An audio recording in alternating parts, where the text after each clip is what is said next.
Sambutan berikutnya oleh Kepala Lembaga Layanan Dikti Wilayah 16, Go Suluteng. Untuk itu diundang dengan hormat Bapak Munawir Satsali Razak.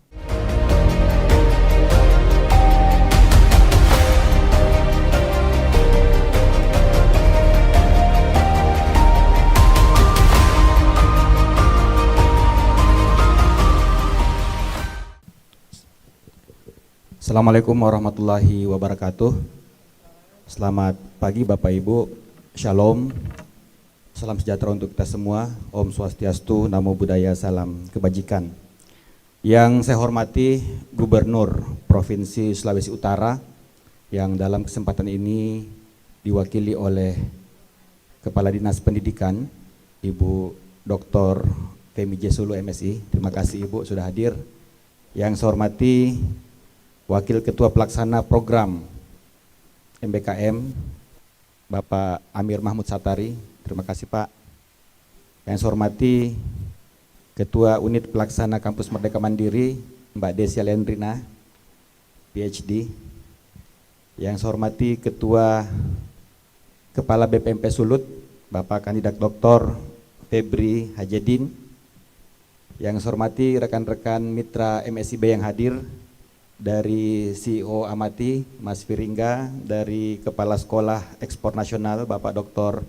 Handito Juwono, dari Direktur Lakore Fashion Export School, Ibu Nini Tanjung, Bapak Ibu pimpinan perguruan tinggi negeri dan swasta yang hadir, terkhusus Ketua Aptisi, hari ini lengkap 3 provinsi hadir. Ibu Rosdiana mewakili Ketua Aptisi Sulut dan hadir juga Ketua Aptisi Gorontalo, Bapak Dr. Aziz Rahman, terima kasih Pak. Juga Ketua Aptisi Sulawesi Tengah, Bapak Prof. Rajindra, terima kasih Prof. sudah hadir. Dan Bapak Ibu peserta Rakor MBKM LL Dikti Wilayah 16 tahun 2024 yang insya Allah semuanya dalam keadaan sehat walafiat. Bapak Ibu yang saya hormati, pertama-tama tentu saja mari kita panjatkan puji syukur kehadirat Tuhan Yang Maha Esa di pagi yang luar biasa. Kita semua masih mendapatkan banyak nikmat ya, berupa kesempatan kesehatan sehingga kita semua bisa hadir dalam acara yang sangat penting ini, yaitu Rakor MBKM Mandiri untuk perguruan tinggi negeri dan swasta yang ada di lingkungan LL Dikti Wilayah 16. Bapak Ibu yang saya hormati, tentu saja saya juga ingin mengucapkan terima kasih kepada Bapak Ibu yang jauh-jauh datang. Jadi Mas Amir, Mbak Desi, perlu saya infokan bahwa hari ini yang hadir di ruangan ini tidak hanya pimpinan perguruan tinggi dari Provinsi Sulawesi Utara, namun juga hadir rekan-rekan pimpinan perguruan tinggi dari Provinsi Gorontalo dan Provinsi Sulawesi Tengah. Terima kasih Bapak Ibu atas kehadirannya. Dan hari ini sangat spesial sebenarnya bagi saya Bapak Ibu, karena hari ini adalah 7 Juni, berarti kalau 7 Juni itu tepat 2 tahun saya bertugas sebagai Kepala LL Dikti Wilayah 16. Jadi 2 tahun lalu 7 Juni 2022 saya dilantik sebagai Kepala LL Dikti dan Alhamdulillah 2 tahun berjalan saya sangat senang dan bangga dengan kolaborasi serta sinergi yang sudah kita jalin selama ini. Selama 2 tahun ini saya merasa progres kita cukup signifikan, mengalami peningkatan. Kalau kita berbicara MBKM juga Bapak Ibu, ya tentu saja ini tidak lepas dari dukungan dan kerjasama dari Bapak Ibu semua, khususnya untuk merespon program-program yang sifatnya strategis dan prioritas dari kementerian. Dalam hal ini yang akan kita diskusikan hari ini adalah pelaksanaan program MBKM. Bapak Ibu kita ketahui bersama perguruan tinggi saat ini termasuk perguruan tinggi swasta itu dituntut untuk berkinerja pada 8 indikator. Salah satunya indikator yang kedua adalah memastikan mahasiswa-mahasiswa kita memiliki kesempatan untuk melakukan pembelajaran di luar program studinya. Dan kami di LL Dikti Bapak Ibu juga mendapatkan tugas yang sama. Jadi melalui Keputusan Menteri nomor 210 2023, LL Dikti dan perguruan tinggi juga mendapatkan tugas yang sama. Bahkan kami dari 7 IKU yang diberikan kepada kami, 2 berkaitan langsung dengan program MBKM, yaitu IKU yang ketiga, meningkatkan jumlah perguruan tinggi yang melaksanakan program MBKM, dan yang keempat adalah meningkatkan jumlah mahasiswa yang berpartisipasi dalam program MBKM. Jadi saya rasa program ini sama-sama strategisnya, tidak hanya bagi Bapak Ibu di perguruan tinggi, namun juga bagi kami di LL Dikti. Oleh karena itu tema yang kita angkat bagaimana peran LL Dikti kemudian bisa lebih ditingkatkan lagi dalam mendorong Bapak Ibu melaksanakan program MBKM yang saat ini sudah memasuki tahun keempat sejak di launching oleh Mas Menteri di awal tahun 2020 sebagai bagian dari episode kedua program Merdeka Belajar. Dan harusnya Bapak Ibu di tahun keempat ini program MBKM tidak lagi kita lihat sebagai sebuah keharusan, tidak lagi kita lihat sebagai sebuah program. Jadi saya sebenarnya berharap perguruan tinggi kita yang di wilayah 16 ini tidak perlu lagi kami dorong-dorong mahasiswanya untuk mendaftar program-program flagship MBKM misalnya, atau tidak perlu lagi kami dorong-dorong Bapak Ibu untuk berpartisipasi pada program-program flagship lainnya seperti PKM, Wirausaha Merdeka, dan lain-lain. Yang kami harapkan program ini muncul, MBKM ini muncul sebagai sebuah bentuk kesadaran dari perguruan tinggi bahwa pembelajaran di luar prodi inilah yang memang dibutuhkan mahasiswa kita agar bisa menjadi relevan dengan kebutuhan di industri dan dunia kerja. Nah, ini yang kita inginkan Bapak Ibu, bagaimana kemudian perguruan tinggi juga punya tanggung jawab untuk mentransformasikan mahasiswanya agar relevan dengan dunia kerja dan dunia nyata. Jadi kami berharap melalui rakor ini, program MBKM ini kemudian kita tingkatkan levelnya, tidak hanya mengoptimalkan program-program yang disiapkan kementerian dari program flagship, tapi kami berharap perguruan tinggi juga merancang program-program MBKM yang sifatnya mandiri berdasarkan potensi dan kondisi yang ada di perguruan tinggi masing-masing. Jadi Bapak Ibu nggak usah lagi bertanya apakah nanti di pemerintahan baru program MBKM ini masih ada atau tidak, karena sebenarnya yang bisa menjawab pertanyaan itu adalah kita sendiri. Kalau kita kemudian bisa merancang program-program yang sifatnya mandiri dan berkelanjutan, maka tentu saja MBKM ini tetap akan menjadi program yang prioritas.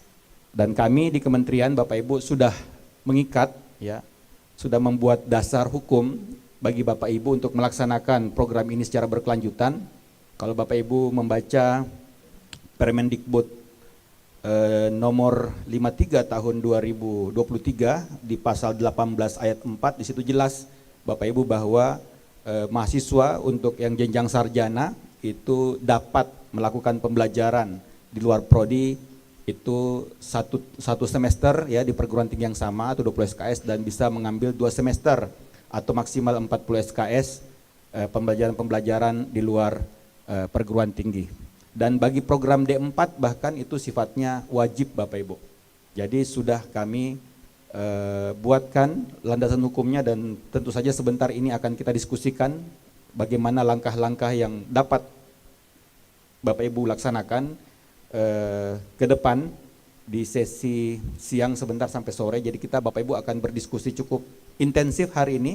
Jadi kita akan mengakhiri mungkin rakor kita sampai maghrib ya, sampai makan malam. Jadi Bapak Ibu saya berharap mengikuti seluruh rangkaian diskusi kita supaya kita bisa memastikan program ini betul-betul bisa berjalan dengan baik.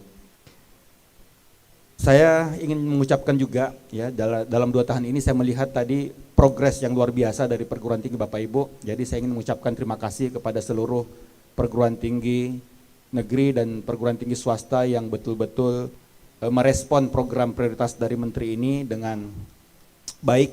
Bahkan ada Bapak Ibu perguruan tinggi di Gorontalo, ya, Universitas Bina Mandiri, itu ada wakil rektor khusus, nomenklaturnya itu betul-betul khusus, wakil rektor bidang kerjasama dan MBKM.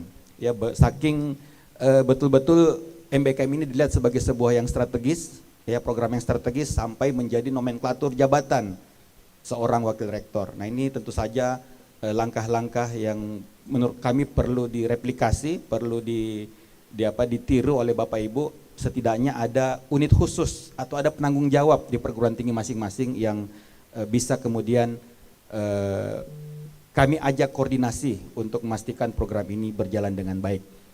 Terima kasih kepada Mbak Desi dan Pak Amir yang selama ini banyak memberikan arahan-arahan dan petunjuk-petunjuk pada kami dalam mengawal perguruan tinggi swasta. Juga kepada Pemprov Sulawesi Utara, terima kasih Bu Kadis atas dukungannya kepada perguruan tinggi yang ada di provinsi ini. Kepada Pak Febri, Kepala BPMP juga terima kasih sebagai sesama satker. Koordinasi kami luar biasa Mbak Desi, khususnya untuk program flagship, program kampus mengajar.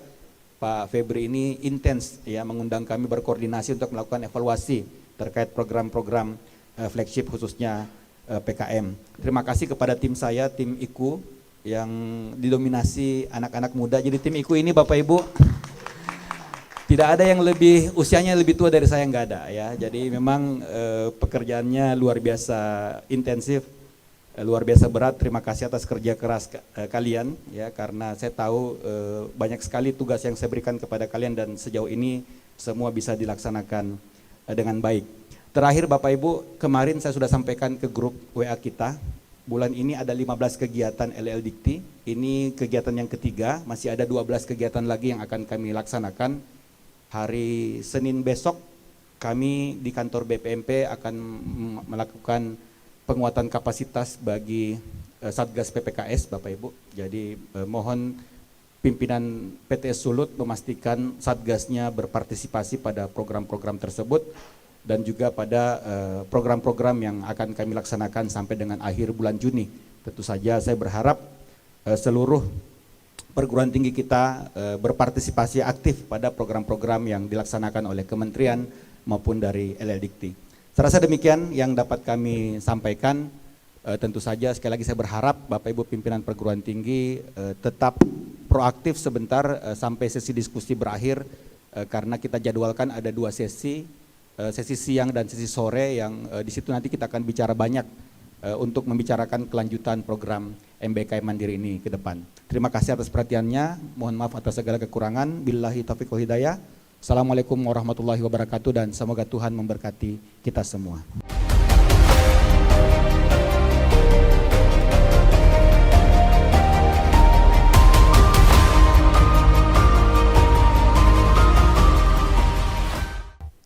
Terima kasih Bapak Kepala LL Dikti.